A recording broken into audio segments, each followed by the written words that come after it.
Welcome to this explainer. Picky eating is one of those topics that brings so much exhaustion and honestly confusion into our homes. And that's largely because it rarely comes from a single, easy to identify cause.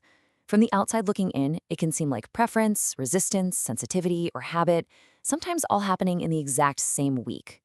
But beneath the surface, it isn't just random behavior. It's a highly intricate pattern shaped by how a child's brain actually learns safety around food. So today, we're going to explore this hidden system operating beneath the behavior, so we can finally respond in ways that support progress instead of just adding more pressure. To really understand this, we have to fundamentally shift our perspective.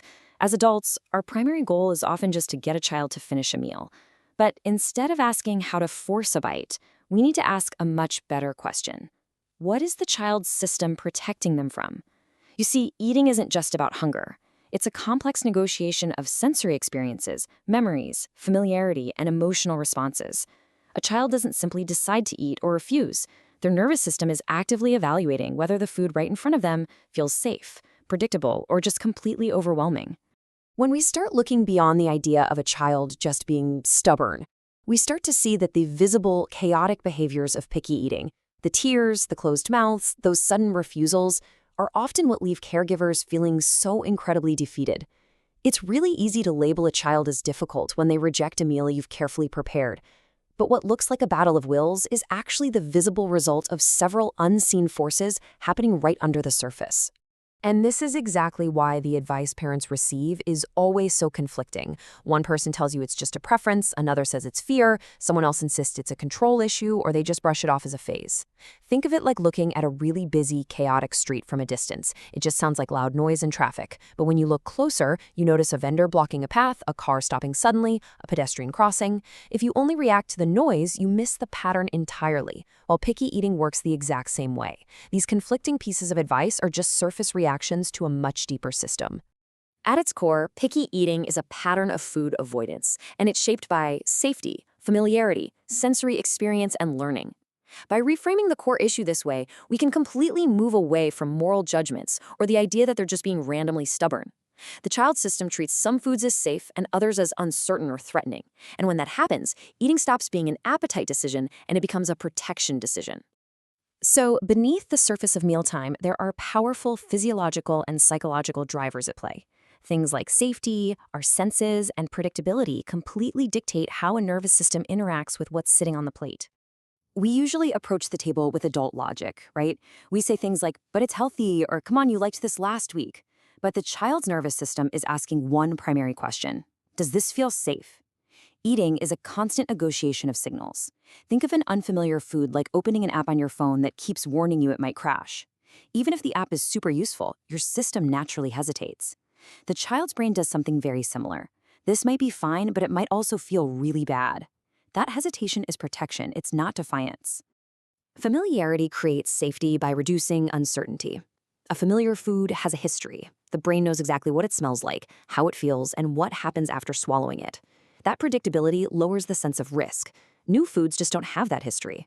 Introducing an unfamiliar food is kind of like walking into a room where all the furniture has been rearranged.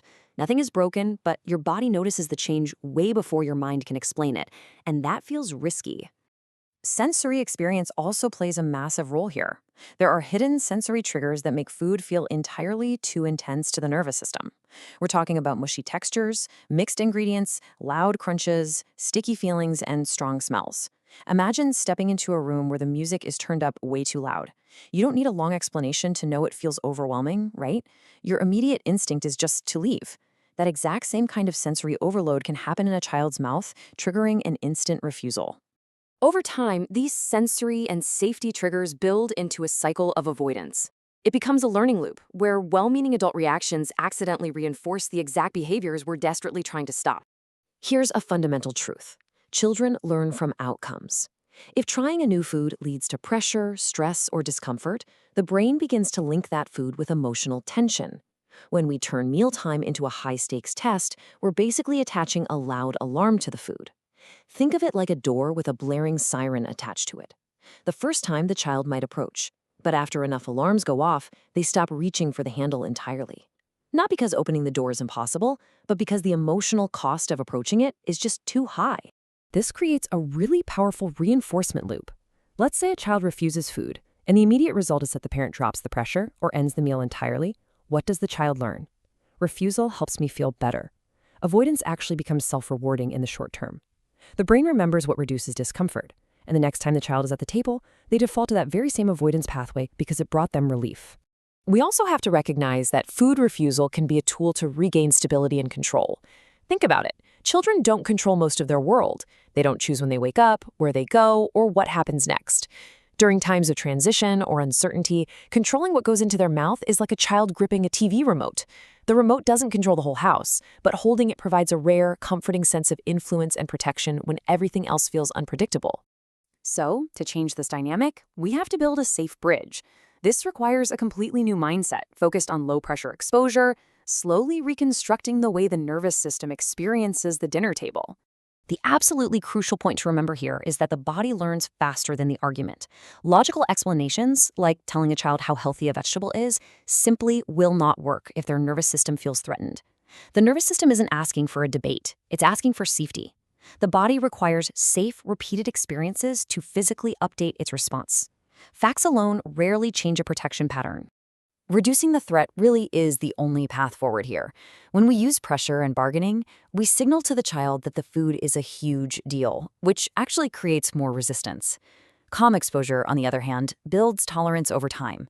Think of it like helping someone gradually step into freezing cold water. Shouting at them that it's fine or pushing them in doesn't help at all. Their body just tenses up.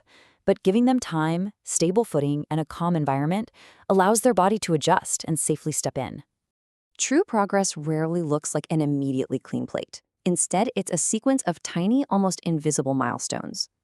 It starts with just sitting near the food without distress, then maybe touching it, then smelling it, then maybe licking it. These micro steps visually prove that the nervous system is slowly calming down.